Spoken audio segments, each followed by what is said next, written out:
jour à s'améliorer, oh Dieu. Nous remettons entre ta main. De nous-mêmes, nous ne pouvons rien. Mais toi, tu peux tout, Seigneur. Alors que ta parole va sortir, laisse que les bénédictions qui accompagnent le message puissent être les partages de chacun. Là où il y a un besoin quelconque, oh Dieu, laisse que tu puisses te révéler comme celui qui pourvoit, Seigneur. Guéris nos maladies, délivre-nous de la confusion. Oh Dieu bien-aimé, établis-nous, Seigneur, comme des colonnes, oh Dieu bien-aimé, dans ta parole, oh Père. Et toi, Seigneur, fais du bien à nos âmes, alors que nous abandonnons ces instants. Que tu abandonnes, Seigneur, tout ce qui sortira, Père. Laisse que ce qui n'est pas de toi, oh Dieu, ne vienne pas ici, Seigneur. Amen. Mais simplement, Père, ta seule pensée et la pureté de ta parole, oh Dieu, soit donnée en ce moment, oh Dieu. Nous nous remettons entre tes mains avec beaucoup d'humilité, d'abandonner la chair au dernier devant, au nom du Seigneur Jésus-Christ. Amen. Dieu vous bénisse. Nous allons lire dans la parole, nous sommes dans Josué. Nous allons lire au chapitre 24 et nous prendrons juste le 15e verset. Josué 24, nous allons le lire ensemble. Il est écrit: et si vous ne trouvez pas bon de servir l'Éternel, choisissez aujourd'hui qui vous voulez servir.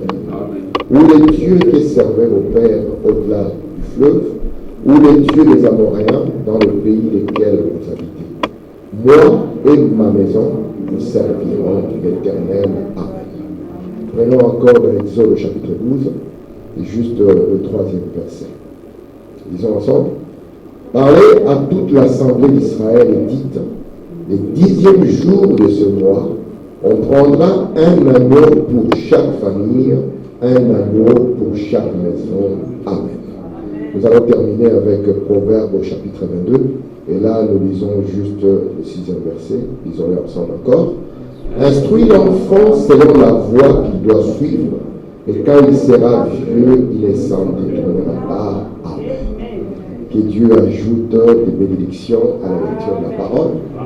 Je vous salue tous dans le nom du Seigneur Jésus-Christ. Et j'espère que tout le monde se porte bien. Nous allons continuer par la grâce de Dieu à ajouter une pierre à cet enseignement que nous sommes en train de suivre et que nous avons intitulé La vie des grands hommes. Je crois de tout mon cœur que nous avons reçu un très grand message. Ça, je suis convaincu. Parce que ce message, moi, je l'ai testé. J'ai affronté beaucoup de gens avec ce message. Et c'est là où j'ai vu la grandeur et la profondeur de ce message. Et je suis conscient qu'un tel message, avec une telle profondeur, parce que si Frère Branham était un homme intellectuel, s'il avait beaucoup étudié, nous pouvions dire que c'est peut-être pas son intelligence qu'il a donnée, mais c'était un homme de rien, un homme qui n'avait aucune réputation, dont la famille n'était même pas bien réputée. La famille Branham, si un enfant commençait à jouer avec les enfants de la famille Branham, on lui interdisait cela. Mais un jour, un ange est venu. Et cela a apporté une différence.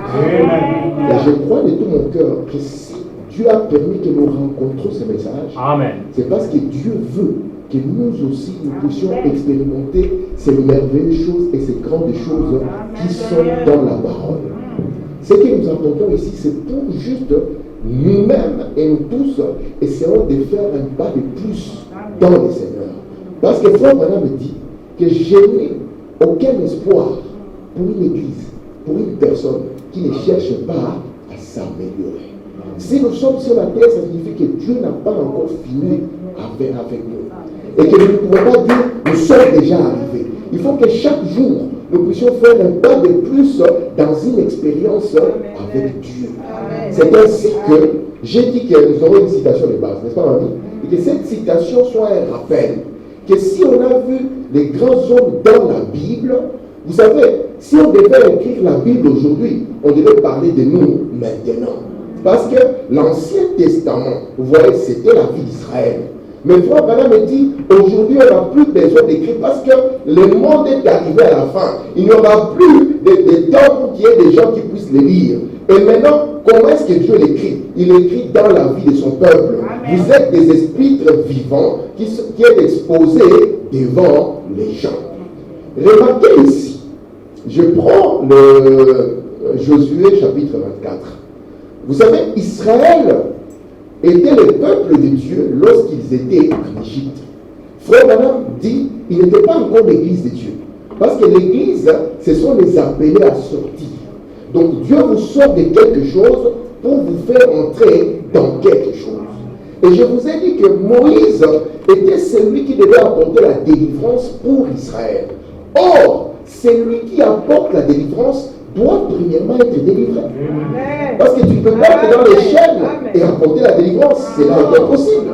Frère Branham dit, vous allez voir que quand Dieu est sorti en Paris devant Moïse, il a dit à Moïse de mettre sa main sur son côté. Et quand il a mis sa main dans son côté, lorsqu'il a sorti la main, la première fois, elle était lépreuse.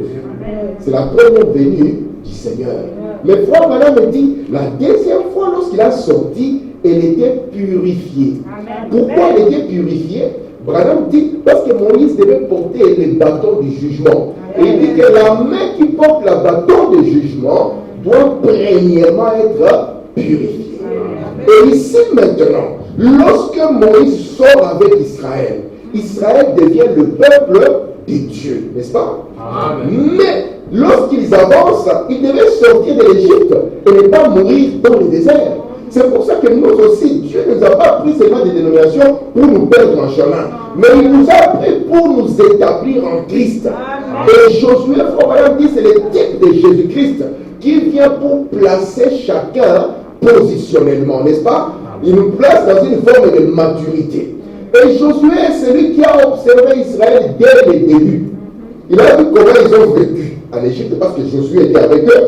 Il a vu comment ils se sont comportés dans le désert. Et il les a vus maintenant alors que le pays est devant eux. Et c'est ainsi maintenant dans Josué 24, il se tient devant Israël. Il dit ici, en réalité nous ne servons pas Dieu parce qu'on nous force. Moi je n'aimerais pas que vous veniez ici parce que quelqu'un vous met la pression. Amen. Mais j'aimerais que vous puissiez venir ici parce que vous savez que Dieu vous aime et que vous aimez votre Dieu. C'est pour ça que même si toute personne ne fait cas de vous, cela n'est pas grave. Vous savez que Dieu vous aime et que vous aimez Dieu. Parce que si vous venez ici parce qu'on vous met sur la pression, les jours où il n'y aura pas de pression, qu'est-ce que vous allez devenir? Si vous venez ici parce que c'est ma frère qui va vous voir, le jour où il ne sera pas là, qu'est-ce que vous allez devenir? C'est ainsi que Josué a dit à Israël, vous avez le choix de faire ce que vous voulez. Amen. Parce que je crois que le message c'est la liberté. Amen. Amen. Il a dit, si vous avez vu que le Dieu de vos pères, qu'ils ont adoré là-bas avec le veau d'or, c'est ça la divinité. Oui, c'est là. Si vous trouvez que les Amoréens aussi, ils avaient le Dieu qu'il faut, alors faites comme eux. Mais moi, Josué, pas seulement moi et ma maison, nous servirons l'Éternel. Pourquoi Josué a parlé de lui et de sa maison? C'est parce que la nuit où Israël devait devenir l'église de Dieu, la nuit où il devait sortir, cette nuit-là, Moïse leur a dit, prenez un agneau. On n'a pas dit que l'agneau était pour le papa, non. On n'a pas dit que l'agneau était pour la maman, non. On a dit que l'agneau était pour la maison. Amen. Et Josué, sachant cela, que dans ce message où nous entrons, l'agneau est pour la maison, Josué revient et dit, moi et ma maison, nous servirons l'Éternel. Dans ce que nous sommes en train de voir ici, dans ce psaume de la vie, nous avons vu, mes frères, qu'il n'y a rien de plus précieux sur la terre que la vie. Et Dieu, dans son amour, n'a pas confié, parce que si vous posez la question à quelqu'un, c'est quoi la vie? Nous avons vu que c'est très difficile à définir. Mais, Frère Branham nous a dit, si vous me dites ce qu'est la vie, je vous dirai qui Dieu est. Amen. Et nous avons vu qu'il n'y a qu'un seul être qui est l'auteur de la vie. C'est qui? C'est Dieu. Aucun prédicateur ne peut vous donner la vie. C'est Dieu au travers du prédicateur qui veut vous conduire à la vie. Parce que si Dieu ne vient pas, tout ce que le prédicateur fera n'aura pas d'effet. Amen. Et remarquez maintenant, lorsque la vie devait venir sur la terre, nous avons vu que Dieu a confié la vie à cet être honorable. C'est ce que nous avons vu le dimanche passé, n'est-ce pas? Qu'on appelle la maman. Amen. Vous savez, aujourd'hui, on peut faire des blagues. Hein? Gifle ton père, comme frère nous avait dit. Gifle ton père, gifle ta mère, tu auras un million. Au temps d'Israël, celui qui levait la main sur les parents devait mourir. Amen. Et je pense que cela n'a jamais changé. Non. Amen. C'est la loi de Dieu. Parce que ce n'est pas pour rien que Dieu suscite un père et une mère. C'est par cela que la notion de la maison commence. Amen. Nous avons vu que la mère, Dieu lui a donné un cœur pour supporter l'enfant, pour montrer de l'affection. Et je pense que Frère Branham nous dit, le premier des parents, c'est qui? C'est Dieu lui-même. Dieu avait le cœur pour supporter Adam. Dieu avait le cœur pour supporter Ève. Frère Branham dit, lorsqu'ils avaient péché, son cœur faisait mal de voir ses enfants. Alors qu'il les chassait, il leur a donné la promesse qu'un jour, je vous ramènerai. Amen. William Branham dit, Dieu est le premier père. Alléluia. Parce que c'est lui le premier à être appelé papa. Adam avait le droit de se tenir devant lui et dire bonjour papa. Et lui pouvait dire bonjour mon fils. Est-ce que ça a été? Mais remarquez maintenant, le Dieu d'en haut voulait toujours continuer dans sa création et il nous a donné une mère. Il faudra dire, si vous avez une mère pieuse, honorable, enfant, vous devez la respecter avec tout ce qu'il y a en vous. Amen. Votre mère ne doit pas vous dire une chose différente. Si vous faites ça, faites attention. Il y a une malédiction qui passe.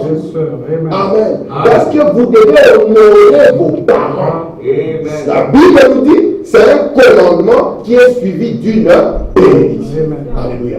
Parce que Dieu est conscient que la vie, il a confié à ces gens qu'on appelle les parents. Et aujourd'hui, je vais parler de la maison. N'est-ce pas? Parce que le père et la mère forment le foyer. Et le foyer, c'est le premier endroit où la vie va commencer à se développer. Je vais vous dire une chose. Je crois de tout mon cœur que la foi est le fondement fondamental, n'est-ce pas? Amen. Parce que la solidité d'une maison sera vérifiée par le fondement de cette maison.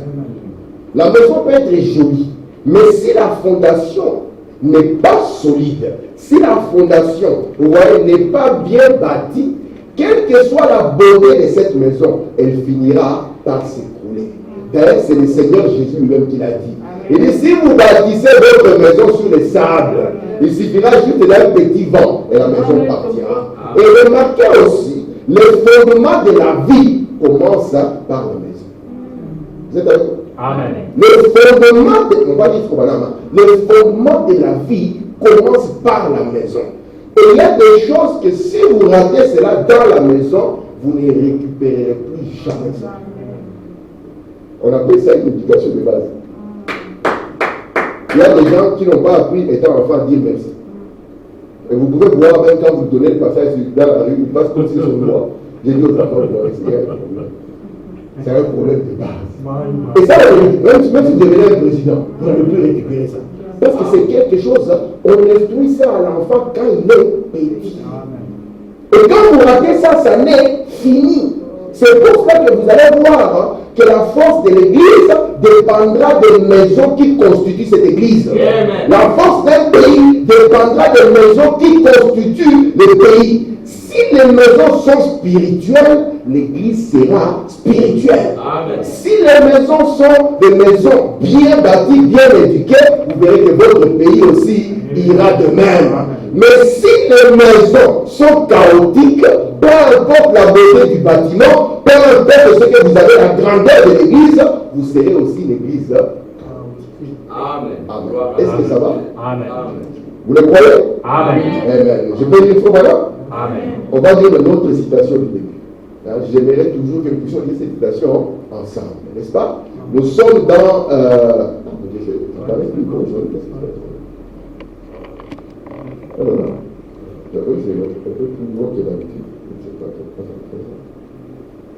Moi, je vais dire, on le voit plus ou moins. Je vais dire ici. Ok, je suis dans le 9 de l'agneau, du 21, si j'avais la document, mais je ne l'ai pas, je vais corriger ça après.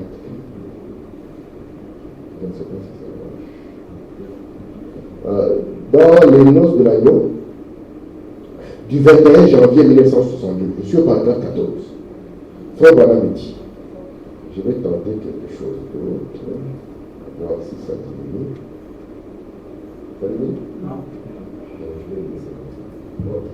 La vie des grands hommes nous rappelle tous que nous pouvons rendre nos vies sublimes et laisser derrière nous, en partant, des empreintes de pas sur les sables du temps.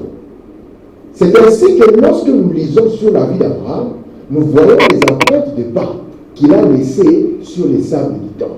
Abraham a vécu il y a longtemps, mais les empreintes qu'il a laissées continuent de nous inspirer. Lorsque nous parlons, par exemple, de Samuel et de sa maman, ils ont vécu il y a longtemps. Mais cela continue à nous inspirer, de voir comment une maman a voulu prendre son enfant et le confier au Seigneur. Et c'était le plus grand prophète. C'était le dernier prophète roi pour Israël. De sorte que quand on a rejeté Samuel, Dieu a dit, ce n'est pas toi qui rejettes, c'est moi. Parce que c'est moi qui étais le roi au travers de toi et qui dominait sur Israël. Donc les traces que ces gens ont laissées, c'était des traces qui étaient restées, des traces vivantes encore pour nous qui sommes aujourd'hui. Maintenant, cette vie qui a commencé dans la mer, et donc Dieu a donné des responsabilités à cette mère, d'amour et de tout ce qu'elle pouvait faire, et la sagesse qu'il a donnée au Père pour pouvoir encadrer cette vie. Nous allons voir comment cette vie doit se développer dans la maison. Amen. Je vais lire Frère Branham ici dans le message Dieu rend témoignage à ses dons. Il a prêché cela le 13 juillet 1952. Je suis au paragraphe 11. Il dit, il faut que je prenne ces passages des Écritures, car je vais lire une écriture chaque soir. En effet, j'espère que chez vous, vous lisez au moins un chapitre de la Bible chaque jour et que vous priez. Voyez-vous? Faites-le toujours. C'est cela le foyer chrétien à l'ancienne mode. Et Dieu sait que nous avons plus besoin de cela. Branham, lorsqu'il prend la Bible, il commence à montrer qu'est-ce qu'un foyer chrétien. C'est quoi une maison de chrétiens? Parce qu'une maison de chrétiens est très différente d'une maison de non-chrétiens. Israël était la maison de Dieu. Israël était le peuple de Dieu. Et c'est pour ça que Dieu leur a dit, vous devez être différents. Et Josué est venu leur disant, remarquez ici, nous n'avons pas les mêmes habitudes, nous n'avons pas les mêmes manières de faire que les autres. Et Frère Branham me dit dans cette citation que lorsque je prends la Bible, je la lis, j'espère que chacun dans la maison, il a le temps de lire au moins un chapitre de la Bible chaque jour et de prier. Il dit c'est de cela dont nous avons besoin. Parce qu'une famille où on lit la Bible, une famille où on prie, elle est en train de préparer, de produire des grands hommes. Parce que les grands hommes, qu'est-ce qui les rend grands? C'est le caractère qu'ils ont en eux. William Branham dit, en partant de la terre, vous emportez avec vous votre caractère. C'est que vous êtes. Amen. Je continue ici dans l'influence de notre. Paragraphe 38. Oh! Vous êtes ce que votre famille. Vous élevez vos enfants dans un certain environnement. Il y a plus de 98% de chances de bien tourner que si vous l'avez élevé de la mauvaise manière. Instruire l'enfant selon la voie qu'il doit suivre. Quand il sera vieux, il ne s'en détournera pas. Soyez bien élevés. Enseignez vos enfants à bien agir, à être honnêtes, à être francs et loyaux, même quand ils sont à l'école. Amen. Je n'ai pas encore touché l'école, je vais y arriver. Frère Branham me dit, vous êtes ce que votre famille. Vous ne serez pas différent de l'atmosphère dans laquelle vous avez évolué. Voici pourquoi quand Frère Branham avait menti, il avait compris le danger de cela. Parce que le jeune Joseph commençait déjà à entrer dans cette affaire. Vous savez très bien qu'il est plus facile d'entrer dans le mal que de résister au mal. Et Branham nous montre ici que la famille et l'atmosphère de la famille, c'est ce qui fera de nous ce que nous allons être. Il dit que si nous les gardons et les élevons dans un bon environnement, 98% des cas, nous allons produire des hommes et des femmes qu'il faut.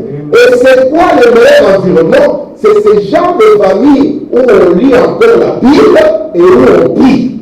Frère Branham va plus loin. Quand ils ne sont pas à la maison, surtout quand ils sont à l'école, apprenez aux enfants à bien agir. Frère Branham dit à être honnête, à être même franc. Ne supportez pas l'enfant et ne l'encouragez pas dans un mensonge. Nous allons voir la formation de l'enfant. Frère Branham dit, mon père y croyait. Et moi aussi j'y crois. Amen. Frère Branham dit, vous devez apprendre aux enfants à être honnêtes, à être francs, à bien agir, à être bien élevés, même quand ils sont à l'école. Vous ne pouvez pas voir que l'enfant manquait du respect à un prof et vous défendez l'enfant. Ce n'est pas ça la formation des grands hommes. Amen. Un enfant chrétien, même quand il arrive à l'école, on doit avoir les symboles sur lui. Parce qu'il vient d'une atmosphère où on lit la Bible et où on prie. Parce que Frère Branham dit, surtout il dit aux jeunes enfants, il dit pour que vous fassiez le mal, vous devez premièrement, vous voyez, écraser tout ce que moi, votre père, je vous ai dit. Donc ces enfants, ils sont en train d'écouter, avant qu'ils fassent le mal, il faut premièrement qu'ils écartent d'abord tout ce qu'ils auront appris. Amen. Amen. Est-ce que ça va? Amen. Je continue dans pourquoi. Prêcher le 22 juin 62. Frère Branham dit, eh bien, nous voyons que cet Acacia était le fils d'Akab et de Jézabel. Il descendait d'une famille maudite. Ça fait peur, non? Mais si vous faisiez un tour chez Akab, vous n'allez pas dire qu'il est maudit. Parce qu'Akab mangeait les meilleurs plats du pays. Il avait la plus belle maison. Il roulait carrosse. C'était le roi. Mais cette famille était maudite. Amen. Et Branham vient maintenant, il ne prend pas le papa, il ne prend pas la maman, il prend l'enfant. Il s'appelle Acacia. Et il dit, remarquez Acacia.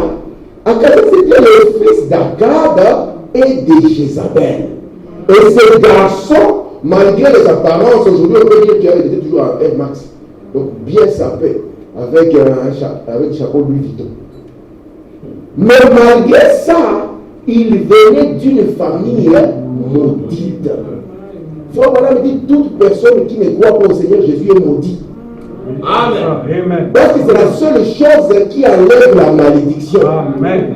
L'homme, quand il vient sur la terre, c'est un homme maudit. Amen. Parce qu'il est dans le péché, conçu dans l'iniquité. La seule chose qui peut enlever cela, c'est lorsque nous entrons dans la famille de Jésus. Amen. Et peut-être qu'on va continuer. Et lorsque vous considérez une famille, ça c'est une famille maudite, n'est-ce pas? Qui élève ses enfants dans une mauvaise atmosphère, c'est à peine où on peut en attendre autre chose. Donc les enfants ne sont rien d'autre que le résultat de l'atmosphère de la maison. Amen. Et Branham montre ici que cet enfant Acacia, il était ce qu'il était à cause de l'atmosphère de la maison. Si nous prenons Jézabel, Jézabel était ce qu'elle était à cause de l'atmosphère de la maison. Son père s'appelait Bala et son père était un meurtrier. Et cela n'a pas étonné que Jézabel elle-même a fini par devenir une meurtrière. Et Branham dit, regardez maintenant le fils d'un demi-croyant et d'une incrédule, c'est que ça va produire. Bien d'un croyant frontalier et d'un incrédule, regardez ce que ça va produire. Branham dit, l'atmosphère de la maison fera de nos enfants ce qu'ils sont. Amen. William Branham dit, après avoir vécu comme j'ai vécu devant mes enfants, cela les poursuivra. Même si l'enfant veut faire semblant sortir, ça va le poursuivre, ça va le tourmenter. Quelque chose lui dira, ton père n'a jamais vécu comme ça. Amen. Ton père n'a jamais permis ça. Amen. Alléluia. Est-ce que vous le croyez? Amen. Je continue si je prends dans l'influence. Il faudra prêcher le 12 janvier 63, paragraphe 14. Eh bien, Nous voyons qu'Osias, donc ici nous prenons une famille. Dans cette famille, nous avons un papa et une maman. Le père s'appelle Akab. La maman s'appelle Jézabel. Et le fils, nous voyons ce qu'il est. Nous allons prendre une autre famille. Amen. Regardez ce bonhomme. Il dit, et que nous voyons qu'Osias était appelé pour être roi à l'âge de 16 ans, après la mort de son père. Son père fut un croyant affermi. Et sa mère aussi fut une très brave femme. Amen. Et ce jeune roi avait été couronné à bas âge. Et tout de suite, il prit le droit chemin par l'influence d'un père pieux et d'une mère pieuse. Je pense que c'est un très bon exemple pour nous les parents d'aujourd'hui. Amen. Ceux qui sont responsables de l'atmosphère de la maison, ce ne sont pas les enfants. Est-ce que vous le croyez? Amen. Ce sont les parents qui sont responsables de l'atmosphère de la maison. Amen. Un jour, Branham a regardé Billy Paul en face. Il a dit, fils, dans cette maison, j'ai un standard de vie. Pour que Dieu vienne et qu'il me parle. Parce que si vous voulez que Dieu vienne et qu'il vous parle, sachez que cela dépendra de l'atmosphère de la maison. Amen. Vous pensez que Dieu va aller descendre dans la maison d'Akab et de Jézabel? Je vais vous dire ce qu'on va dire, n'est-ce pas? Amen. Écoutez ici. Il faut quand même continuer. Il dit ici, je pense que c'est un très bon exemple pour nous les parents d'aujourd'hui. D'être des modèles pour nos enfants. Amen. Eh bien, c'est en famille que vous mènerez une vie exemplaire et une vie plus médiocre. Donc, c'est en famille où on commence la vie des grands hommes ou la vie des médiocres. Ici, à l'église, nous tous, nous sommes les meilleurs des frères. Ici, à l'église, nous sommes vraiment les plus consacrés jamais vus. Mais Branham dit c'est en famille où vous menez une vie exemplaire ou une vie médiocre.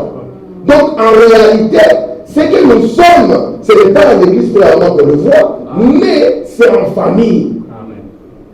Voilà pourquoi Branham dit c'est maintenant une bonne chose pour les parents d'être des modèles pour leurs enfants. Est-ce que vous le croyez? Amen. Écoutez, Branham. Je pense que nos vies, quoique les enfants n'agissent peut-être pas exactement tel qu'ils le voient, mais ils voient cela. N'est-ce pas? Amen. Ce sont les enfants. Ils peuvent avoir des hauts et des bas, c'est normal. Parce qu'il y a un temps pour tout. Branham dit, mais les enfants sont en train de voir. Écoutez. Quoique les enfants n'agissent peut-être pas très exactement tel qu'ils le voient, mais ils voient cela. Ne pensez jamais qu'ils ne le voient pas, car ils observent. Il n'y a pas que les enfants qui observent, mais le voisin aussi observe. Donc quand vous êtes en famille, il y a plein de monde qui vous observe. Et les premiers observateurs des parents, ce sont les enfants. N'attendez pas que votre enfant aime le Seigneur plus que vous ne l'aimiez. Il doit apprendre à aimer le Seigneur par vous. C'est l'amour qu'il voit en vous pour Dieu que lui aussi va imiter. Frère Branham dit, ne pensez pas que quelqu'un ne vous observe pas. À l'église, on va devenir des chrétiens. On en a besoin à la maison. Parce que c'est là où vous vivez soit une vie exemplaire ou une vie plus médiocre. Et Branham dit, votre enfant vous regarde. Votre enfant vous observe. Votre enfant est en train de commencer à comprendre les chemins qu'il doit prendre par la vie que vous, en tant que parent, vous menez devant lui. C'est pour cela que Osias, quand il est devenu roi, malgré les 16 ans d'âge qu'il avait, il est jeune, non? 16 ans, il devient roi. Il faut que vraiment tous les musiciens du pays chantent son nom. Mais non, il a pris directement les chemins de la droiture. Pourquoi? Parce qu'il avait vu comment était son père. Le chemin qu'avait suivi son père. Voici pourquoi la Bible dit ne déclasse pas les bornes que les anciens ont placées. Amen. Amen. Est-ce que vous le croyez? Amen. Merci Seigneur. Je prends ici la référence, toujours, paragraphe 16. Savez-vous quoi? Est-ce que vous savez? Vos enfants sont vos premiers observateurs. C'est vrai. C'est touchant, non? Amen. Les premiers observateurs que vous avez, ce sont vos enfants. Donc si vous avez un enfant, sachez que vous avez un observateur. Et cet observateur ne va pas seulement observer ceux qui sont de votre bouche, mais il va observer les actes que vous posez. Amen. Et les actes que vous posez, c'est ça la chose qui va l'influencer. Tu diras à l'enfant, nous sommes des chrétiens, si l'enfant te voit avec une cigarette et une bière, il va tirer sa propre conclusion. Amen. Si l'enfant trouve que papa était un escroc, quand il prend des dettes, il ne paye jamais, il va tirer ses propres conclusions. Quand toi dis nous aimons le Seigneur, quand ça vient le temps d'aller prier, toi tu dors, l'enfant va tirer ses propres conclusions. Parce que vos premiers observateurs, ce sont vos enfants. Voici pourquoi on a dit, enseigne l'enfant. Ce n'est pas juste l'asseoir là, mais d'enseigner par ce que tu fais, par les actes, qu'il puisse observer déjà qu'il est petit, comment le père fait. Et quand il sera grand, cela ne le quittera pas. Amen. Est-ce que vous êtes avec moi? Amen. Merci Seigneur. Est-ce qu'on peut continuer? Amen. Frère nous dit, vos enfants sont vos premiers observateurs. Ils observent ce que vous faites. Et tout ce que vous faites, ils vous imitent. Parce que vous placez devant eux un modèle. C'est quoi le modèle? Pas ce que vous dites. Vous dites ce que vous faites. Amen. Amen. Donc un enfant a le droit, si papa dit nous sommes musulmans, et si papa mange le porc, de dire en réalité nous ne sommes pas des vrais musulmans. Vous savez, un jour, Frère Madame a croisé un mormon, n'est-ce pas? Il a dit, Frère Madame, moi je suis un Jack mormon. Frère Madame a dit, c'est quoi un Jack mormon? Il dit, un mormon qui boit, un mormon qui fume, qui ne respecte rien. Il dit, c'est ça un Jack mormon. Il dit, mais mon petit frère, c'est un vrai mormon. Amen. Il dit, mon petit frère croit que Dieu va envoyer un prophète. Et s'il te voit, sa prière sera exaucée. Alléluia. Nous ne voulons pas être des Jack frères du message. Mais nous voulons que ce que nous faisons, que les enfants qui sont là le voient. Nous sommes ici dans la formation des grands hommes. Nous sommes fatigués d'avoir une discordance entre ce qui est dit et ce qui est fait. Nous voulons qu'au lieu de beaucoup dire, qu'on puisse beaucoup faire. Parce qu'il y a des politiciens qui disent beaucoup et qui ne font rien. Et nous sommes loin de la politique et de la propagande. Mais nous avons des observateurs. Et le premier, avant les voisins, le premier, c'est nos enfants. Et ils savent si papa est chrétien. Et ils savent si maman est chrétienne. Surtout dans cet âge ici, l'âge du matérialisme. Et ils savent la valeur de papa. Ils savent que papa est chrétien jusqu'à 5 000 €. À partir de 10 000, papa est vendable. Ou bien ils savent que papa est capable de tenir devant n'importe quelle circonstance. La vie, la vraie, c'est celle que nous avons à la maison. Et c'est ça l'atmosphère dans laquelle nous sommes en train de faire grandir les frères et les sœurs de demain. Amen. Écoutez, l'une des grandes choses qui manquent à nos jours aujourd'hui en Amérique et ailleurs, donc la Belgique aussi, dans le monde, ce sont des parents pieux qui exercent une influence sur leurs enfants. Les parents d'aujourd'hui s'éloignent des principes des Écritures. Ils sont plus allés vers le monde du monde. Est-ce que nous croyons? Nous savons que quand l'enfant arrive en retard, nous sommes en colère dans l'école, n'est-ce pas? Et qu'en est-il quand nous-mêmes nous venons arrêter à l'église? Automatiquement, nous montrons à l'enfant que l'école a plus de valeur que l'église. Amen. Et pourtant, Frère Branham me dit que j'aimerais même fuir le boulot, mais pas rater l'église. Amen. Parce que l'église prend notre partie éternelle. Tandis que l'école, là, c'est juste un temps temporaire. Mais nous allons aller vers le mot du monde, mettre plus de force pour ceux qui ne comptent pas et laisser la chose qui est essentielle. Parce que cette parole éternelle est la chose qui gardera nos enfants. Et qui amènera nos enfants, même quand nous traversons les rideaux du temps, de pouvoir encore le voir. Amen. Amen. Amen. Merci Seigneur. Très bien. Écoutez ici, dans le Philos paragraphe 25. Si je le dis respectueusement ici devant ces jeunes gens, c'est la raison pour laquelle nous avons tant de voyous, ainsi de suite comme on les appelle, de mauvaises personnes. On en a trop à cause de la vie de famille par laquelle ils ont été influencés dans leur bas âge. L'influence là ne va pas venir quand il est dans l'âge de Frère Samuel. Non! Frère Samuel, la base est déjà posée. Il est déjà au niveau de la charpente. Il n'y a plus rien à construire. Il dit nous avons beaucoup de voyous et de mauvaises personnes à cause de l'influence qu'ils ont eue dans leur bas âge. Quand ils étaient encore petits, quand ils étaient encore enfants. Et je vous ai dit ici, si on rate cette période, William Branham nous dit que notre vie change chaque 7 ans. Nous allons voir ça. Si nous ratons cette période-là, cela devient dangereux. Amen. Alléluia. Vous voyez que la famille a une grande influence. Amen. Si Akab savait l'atmosphère dans laquelle Jézabel avait grandi, peu importe la beauté qu'elle a, il allait dire non, je ne pourrai jamais. Parce que ça, c'est une malédiction. Amen. Vous savez que c'est une malédiction pour un croyant d'aller épouser une croyante. Amen. Est-ce que vous le savez? Alléluia. Il faut dire que Dieu n'a jamais pardonné ça. Non. Il n'a jamais pardonné ça. Mamie, c'est dur, mais c'est la loi de Dieu. J'ai fait.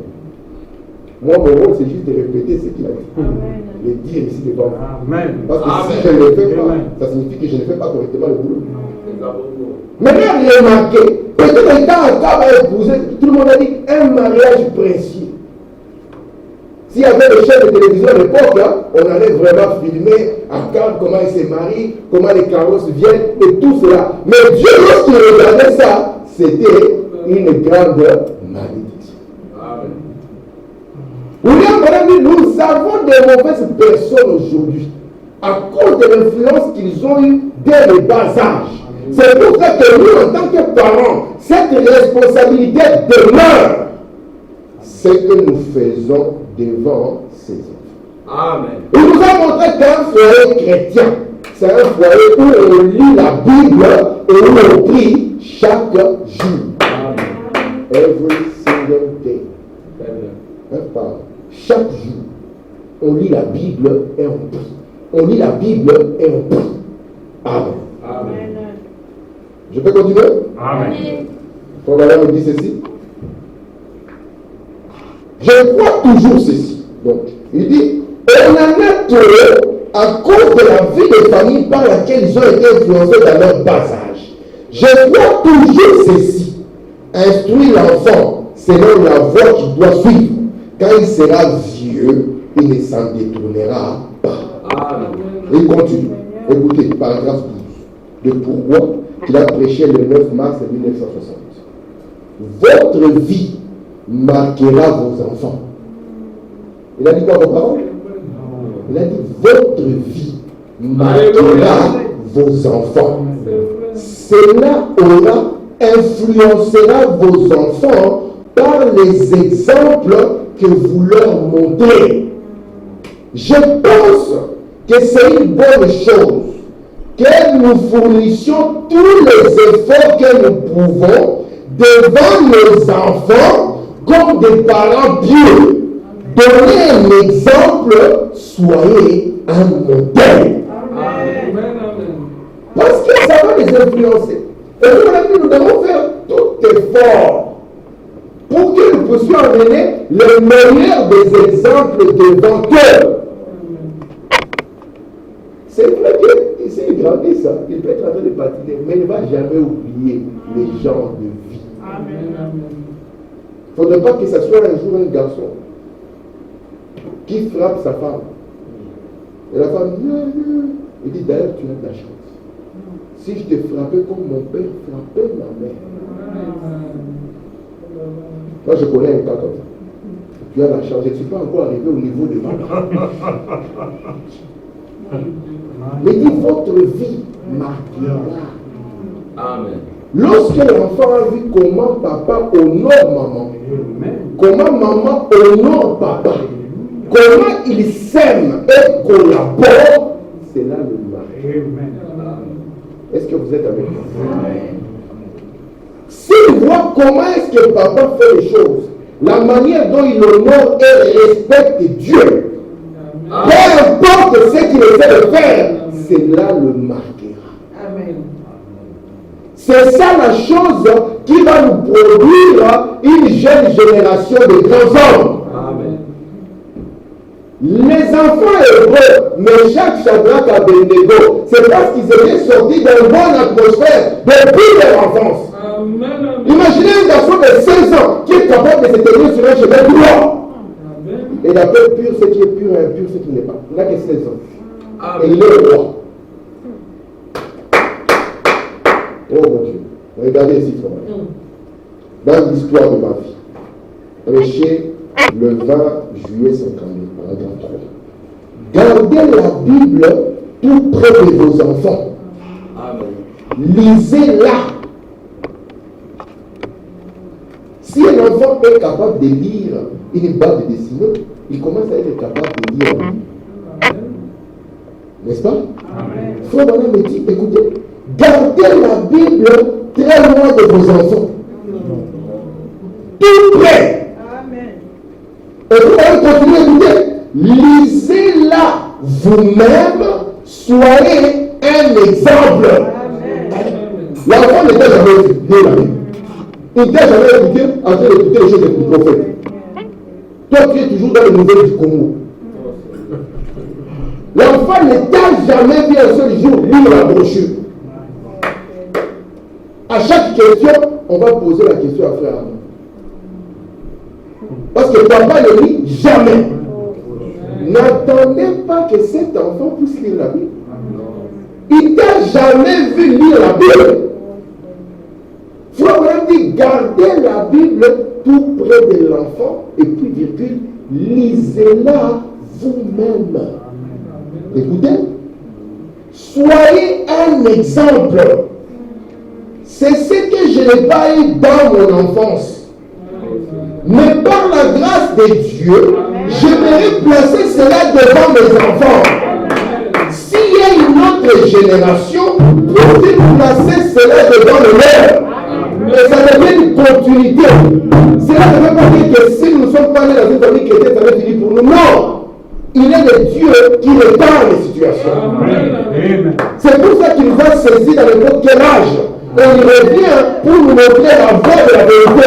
Il dit maintenant que tu connais la vérité, ne rentre plus sur l'ancien chemin. Prends la Bible, garde-la, place-la devant l'enfant. Toi-même, lis la Bible. Lis cela par un exemple. Montre à l'enfant que ce que nous vivons, nous le tirons de ces livres saints. Amen. Amen. Merci Seigneur. Amen. Est-ce que vous croyez cela? Amen. Au commencement, il n'était pas ici. Paragraphe 8. Si vous n'avez pas de réunion dans l'église, alors à la maison, rassemblez la famille. Assoyez-vous, prenez la parole de Dieu, lisez-la, parlez-en à vos enfants. Amen. N'est-ce pas une chose merveilleuse? Un père qui parle de la Bible à son enfant. Alléluia. Hier, qu'est-ce que tu faisais? Je lisais la Bible à mon fils. Parce qu'on te verra normal que quand la femme veut dormir, on lui lit les histoires de Kirikou, les histoires de tout le monde, sauf l'histoire de la Bible. Or, la Bible, c'est ce qui forme les grands hommes. Est-ce que vous croyez cela? Amen. Vous voyez qu'une grande famille aujourd'hui, c'est une famille qui est basée sur la Bible. Si votre famille, la Bible n'est pas le centre, c'est que la famille manque quelque chose. Vous allez voir que c'est la plus grande des lectures, mais c'est la lecture la plus négligée. On peut lire la Bible juste quand on est à l'église, on dit lève-nous. C'est pour ça que frère, moi, vous avez conseillé le papier. Le projet d'ici, enfin, j'ai lu ma portion de la semaine. À la prochaine fois. Ce que vous lisez vous modèle. Ce que vous lisez vous influence. Amen.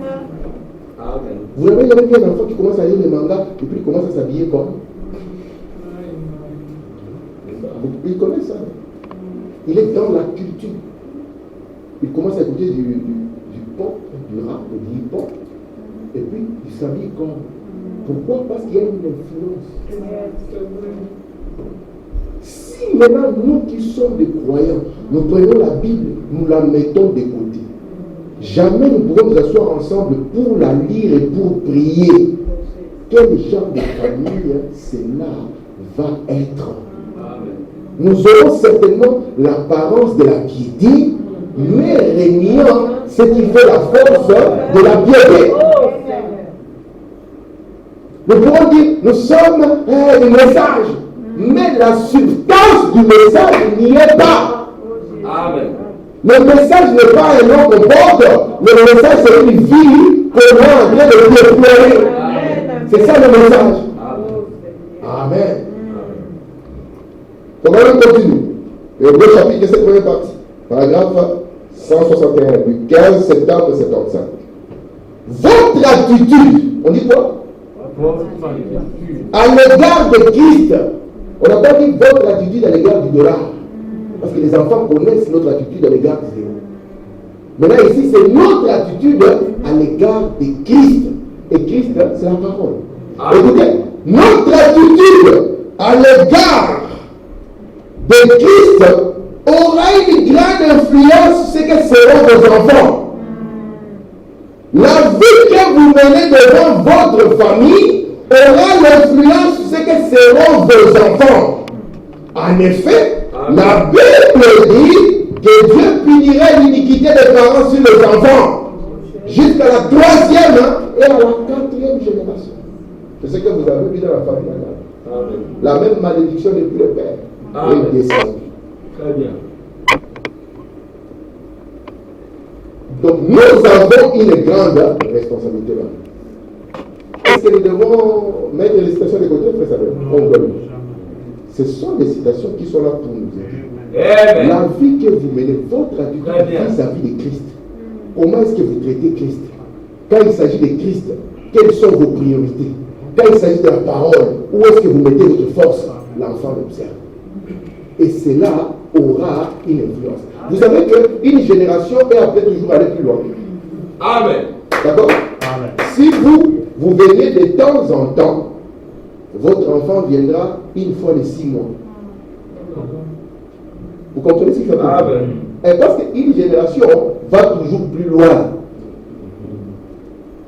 Si vous venez de temps en temps, votre enfant viendra une fois les 6 mois. Et après, son enfant ne viendra plus jamais. Parce que votre attitude, cet enfant l'observe. Il voit quand il s'agit des choses de Dieu. Qu'est-ce que papa fait? Est-ce que papa est capable de se lever même la nuit pour prier? Couper son sommeil pour dire je vais prier maintenant. Est-ce que papa est capable de faire ça? Est-ce que maman est capable de faire ça? Ou bien quand c'est le dimanche, c'est vraiment la grâce matinée. La dernière de cela, ça a commencé à l'église. Papa dort encore. J'ai dit, je dois me reposer. L'enfant observe ça. Mais s'il voit que papa est chaud pour les choses de Dieu. Amen. Branham, quand il est mort, Joseph était un enfant de 10 ans. Mais il a vu comment papa était prêt à se sacrifier. Amen. Et aujourd'hui, ce garçon est défenseur. Amen. Alléluia. Voilà, on continue ici. Dans l'influence, du 14 novembre 63, paragraphe 18. Et quelqu'un nous observe. Vous pouvez ne pas y penser, mais il y a des yeux qui vous observent. Votre vie influence quelqu'un d'autre. Peut-être que c'est un petit enfant. Ce petit enfant peut grandir pour devenir un autre Finet ou un Moody ou un Branham ou quelqu'un d'autre. Nous ne savons pas, mais votre vie influence quelqu'un d'autre. Même quand vous êtes au boulot, même quand vous êtes à l'école. Parce que les enfants, quand ils sont ici, chrétiens, à l'école même, imaginez qu'on doit suivre quelqu'un, chacun, il y a une petite caméra, et puis on va projeter. On va voir la projection. Votre vie influence quelqu'un d'autre. Si Dieu vous a permis d'avoir des gens autour de vous, c'est parce que Dieu compte sur vous pour pouvoir les influencer. Je vous ai dit que vous êtes comme une Bible ouverte. En fait, la Bible est ouverte et les gens peuvent lire. Ils peuvent voir, ils ne voient pas les filles. C'est un frère. Ça peut pas. Ok, parle-moi. Vous voyez l'ouverture. Amen. Je suis comme ça parce que nous avons notre Dieu. Ok. J'aimerais avoir un garçon qui est comme ça. J'aimerais avoir un gendre comme toi. Amen. Moi, il y a une maman de bleu, j'aimerais avoir un gendre comme toi. Il dit, maman, c'est trop tard, je suis en arrivé. Parce que c'est que nous vivons, la manière dont nous parlons, même la manière dont nous parlons des autres, tout ce que nous faisons, il y a quelqu'un qui nous observe. Amen. Vous avez, si vous avez l'esprit de critiquer les gens, les enfants ici qui savent. C'est ce qui a amené les enfants à mourir au temps d'Élysée. C'est parce qu'on était assis là-bas, à dire, on va faire un mal, il se prend pour qui? Et les enfants écoutaient ça. Il faut voir que même quand vous n'êtes pas d'accord avec quelqu'un, dites seulement, révérend, Chalot, passez le temps. On ne vous a pas dit que vous devez être d'accord avec tout. Si vous n'êtes pas d'accord, dites révérend, Chalot, passez le temps. Mais quand vous commencez, lui il se prend pour qui? D'ailleurs, regarde, il est déjà stressé, il est chaud à 25 ans. Parce que c'est ce qu'on disait d'Élysée. Et les enfants sont venus, ils ont commencé à se moquer. Il y a un champ pour les chauves au Congo, ici il n'y a pas de champ. Je suis sûr que c'était un genre de champ comme ça. Ils ont commencé à chanter derrière lui, et le prophète en colère. Il y a 2 choses qui sont sorties. Tout ça pourquoi? À cause du modèle, à cause de l'atmosphère, à cause de la maison. Donc nous ne pouvons pas atteindre cette église soit spirituelle plus que ce que les maisons sont. Pour que l'église soit plus spirituelle, plus consacrée, il faut que les maisons le soient premièrement. C'est là où le vrai travail est censé être fait. Vous savez, même quand vous envoyez l'enfant à l'école, l'éducation ne fait pas. Non. Chacun vient avec son éducation. Là-bas, vous n'avez que la formation. Mais chacun vient avec son éducation. Et les professeurs diront, celui-là mal éduqué, celui-ci bien éduqué, celui-là, il ne faut même pas oser. Donc c'est pour ça que si nous ne pas la bouche, on dit dehors. Parce que le prof, et dit, mais madame, je vais juste poser une question. Ah, je pensais que tu veux recommencer encore. Vous savez, les gens comme les frères avant, si tu n'as pas la grâce de Dieu, tu peux devenir fou devant les jeunes d'aujourd'hui. Parce que ce sont des gens terribles. Il y a des parents, et il y a des profs qui craquent. Ils craquent. Parce que l'enfant est capable même de frapper le prof. Et quand tu frappes encore, tu as de la grâce. Il est même capable de t'attaquer avec un couteau. Dans quel monde nous sommes? C'est à cause de faillite des raisons. Amen. Regardez ce qu'il faut voir nous ici. Alléluia. Je vous assure, je pense qu'aujourd'hui, nous avons une grande vague de crimes commis par des adolescents dans le pays. Mais en réalité, je pense que cela a commencé à la maison. Je pense que ce sont les parents qui ont commencé à se relâcher. Si un enfant grandit dans un bon foyer à l'ancienne mode, un foyer pieux, je ne dis pas que tout serait terminé, certainement pas, mais cela exercerait une certaine influence sur cet enfant, un bon genre d'influence. Je pense que souvent, C'est à cause d'une mauvaise éducation au foyer que les enfants se déchaînent dans la rue et se débrouillent seuls pendant que la mère est au bar et le père est des autres. Ils ne prennent pas soin de cet enfant. Autre chose, ils ne l'aiment pas. Ne lui accordent pas l'affection, s'occuper de lui. Il est jeune. Vous devez lui enseigner à aimer, à avoir du respect pour la Bible et à la lire. Amen. Vous devez lui enseigner à aimer la Bible, à avoir du respect. Il sait que sa Bible, il n'y a rien qui doit être au-dessus. Ça, c'est la première chose qu'on apprend à un enfant. Ce n'est pas un livre qu'on prend, on trouve des histoires dessus, je ne sais pas moi, des GSM sur la Bible, des romans. Non! Non, c'est les livres qui sont dessus de tout. Amen. Il voit ces livres avec respect. Et pas seulement avec respect, ce n'est pas un livre poussiéreux. Il aime ces livres. Amen. Et il les lit. Amen. Cela changera la situation. Amen. Parce que quand il sera adolescent, ça sera un dragon. Quand ils sont enfants, ils commencent comme des béliers, n'est-ce pas? Ça c'est les États-Unis, non? Ils avaient commencé comme un agneau, mais ils ne sont pas devenus un bélier, ils sont devenus un dragon. Amen. Que Dieu nous fasse aussi grâce et miséricorde. Amen. Je vais lire encore d'autres citations. Je reviendrai sur la maison 2 fois. J'ai encore beaucoup de citations, beaucoup de choses à dire là-dessus. Écoutez la référence, paragraphe 30. Oh!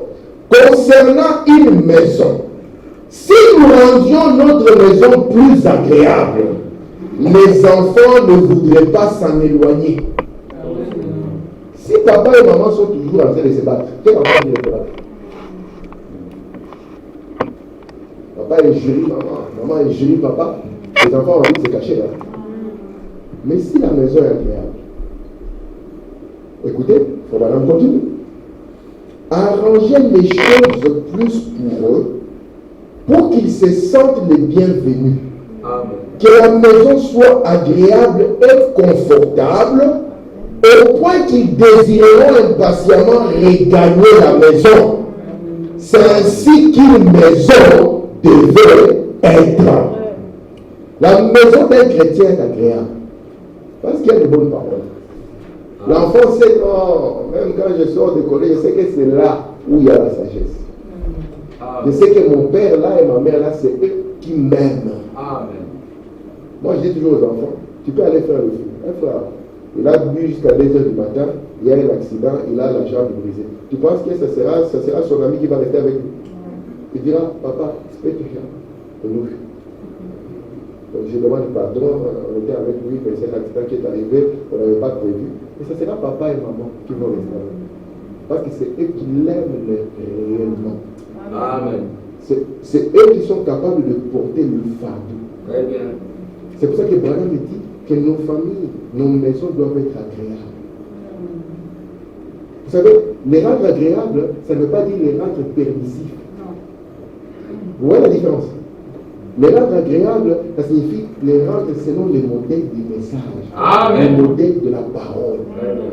Où ce qui est faux est faux et ce qui est vrai est vrai. C'est vrai. Pas dire, ouais, vous voyez, sinon, voilà, on dit, dans les églises, on va commencer à apprendre aux enfants à boire. Parce qu'on dit, on va leur apprendre à boire modérément. Non. Nous n'allons pas baisser les standards du message. Est-ce que vous le voyez? Amen. Écoutez ton madame. Et encore une fois, Seigneur. Vous le père, vous les mères, êtes-vous prêts à établir un hôtel dans votre maison et à en faire cette télévision? Yeah, donc, l'hôtel de famille a été remplacé par la télé. La télé est devenue l'hôtel de famille. C'est là où la famille s'assemble. Le seul moment où la famille s'assemble, c'est quand il y a Champions League. Ça, c'est maintenant la famille est venue autour, comme dans une adoration. Le père est du Real, la maman est du Barça. Et les enfants, je ne sais pas de quelle équipe. Et la famille est dans une communion. Il faut maintenant dire, vous les pères, vous les mères, êtes-vous prêts à rétablir l'hôtel? Et cet hôtel soit maintenant cette télévision. Gloire à Dieu. Amen. Amen. Pourquoi? Parce que c'est à ce moment-là, c'est ça le résultat qui va former les enfants. Écoutez comment on continue. Êtes-vous prêt à ôter de la table ces jeux de cartes? Ces livres économiques que les enfants lisent, préparant leur petit esprit à l'explosion que le diable va leur infliger. Moi, je dis aux enfants, faites attention avec le manga, l'esprit derrière. Une fois que ça vous saisit, j'ai déjà vu ça. Amen. Ça sera comme une drogue. On ne laisse pas un enfant lire n'importe quoi. Amen. Dans un foyer chrétien agréable. Et ça bombe. Parce que cela est en train de préparer son esprit. Amen. Comment est-ce que nos enfants peuvent lire tout sauf la Bible? Tout sauf le message? Tout sauf... Enfin, il y a un problème. Et nous allons nous attendre l'éternel à avoir de grands hommes. On va poser la question. Qui a lu la brochure? Qui a lu la Bible? Qui a lu le mandat? Ah! C'est qu'il y a un souci. Oh Seigneur. Amen. Amen. Notre dernière citation. Oh Seigneur. Frère Madame dit, c'est la même chose aujourd'hui. Nos marchés sont bourrés de vulgarité et de souillure pour empoisonner les esprits de nos jeunes enfants. Puis nous leur imputons la faute. Non. Alors que bien de foi, je pense que la faute est bien à nous. Amen. Vous savez, aujourd'hui, lorsque moi je présente le foyer, je parle d'un père et d'une mère. Ça, c'est un modèle archaïque. Hein? Ça, c'est un modèle seulement qui est dans la Bible. Aujourd'hui, ces enfants à l'école ont toutes sortes de modèles. Ils ont maintenant des foyers, un père et un mère. Une mère et une mère. Et pas seulement ça, une mère avec deux pères. Donc ça devient quelque chose, une grande confusion. Et pas simplement ça, mais cette déformation et cette perversion, on la met et dans les dessins animés et dans la littérature. Est-ce que je mens? Non. Frère Madame dit, vous préparez les esprits. Et si nous, en tant que croyants, nous prenons maintenant la vieille Bible, cette vieille Bible qui a démontré son temps, cette vieille Bible qui a été éprouvée au fil du temps et qui est sortie de chaque épreuve, si nous la mettons de côté, quel sera notre sort? Amen. L'agneau est pour toute la maison. Amen. On sert Dieu avec toute la maison. Lorsque Paul et Silas ont chanté, ils ont dit à ces Romains, crois au Seigneur Jésus, Amen. tu seras sauvé toi seul. Non. Toi et ta maison. Amen. Dieu, il est le Dieu de nous et de notre maison. C'est pour ça qu'on le présente comme le Dieu d'Abraham. Pas d'Abraham. Amen. De Jacob, le Dieu d'Israël. Amen. Et Dieu compte sur nous en tant que parents que nous puissions être des grands hommes. Amen. En cela, déjà, il nous accorde la vie éternelle. Amen. On va y arriver. Une maman dira, mais frère, madame, je n'ai jamais parlé en langue. Je n'ai jamais prêché. Je dis, maman, Dieu ne t'a pas demandé de prêcher. Amen. Il ne t'a même pas de parler en langue. Tout le monde ne parlera pas en langue. Mais Dieu, en tant que mère, a demandé à chaque mère d'élever son enfant. Alléluia. Et lorsque vous l'avez fait, vous avez fait ce que Dieu attendait de vous. Amen. Quel est le sermon que Susanna Wesley a prêché? On parle d'elle parce qu'elle a élevé les enfants. Elle a appliqué les fondements fondamentaux dans John, dans Charles. Et ces gens ont sauvé le monde. Amen. Que la vieille Bible revienne. Amen. Que l'autel soit rétabli. Amen. Et la différence des familles sera là. Amen. Nous voulons l'église à l'ancienne mode, nous voulons des familles à l'ancienne mode, des parents à l'ancienne mode, nous voulons un peuple à l'ancienne mode, et le Dieu qui ne change pas sera réel dans les maisons. Amen. Amen. Frère Madame me dit, si vous voulez qu'un ange vienne chez vous, il n'y a que, dans le modèle des anges visitant les gens, il n'y a que Zacharie qu'on a visité à l'église. à sonner du boulot. Là, il a boudé comme l'âge. Et il a fini le boulot. Souvent, les anges visitaient les gens chez eux. Si Frère vient ici et dit, j'ai rencontré un ange, on va dire, comment ça? On n'entend plus ces choses à cause de ça. Amen. À l'époque ancienne, ce n'était pas une chose inhabituelle qu'un frère dise j'ai rencontré un ange ou que Dieu m'a parlé. Quand quelqu'un va se marier, pose la question, c'est Dieu qui t'a parlé, il ne sait même pas. Il y est parti, c'est pas comme ça. Ouais, est-ce que c'est Dieu? Oh Seigneur. Alors que nous sommes censés être conduits par Dieu. La vie des grands hommes nous apprend tous que nous pouvons rendre nos vies sublimes en partant laisser des empreintes. Et les premiers qui sont les témoins de ces empreintes, ce sont nos enfants. Ils ont vu comment papa a servi. Ils ont vu comment papa a aimé Dieu. Que Dieu nous fasse grâce. Amen. Que le Seigneur vous bénisse. Nous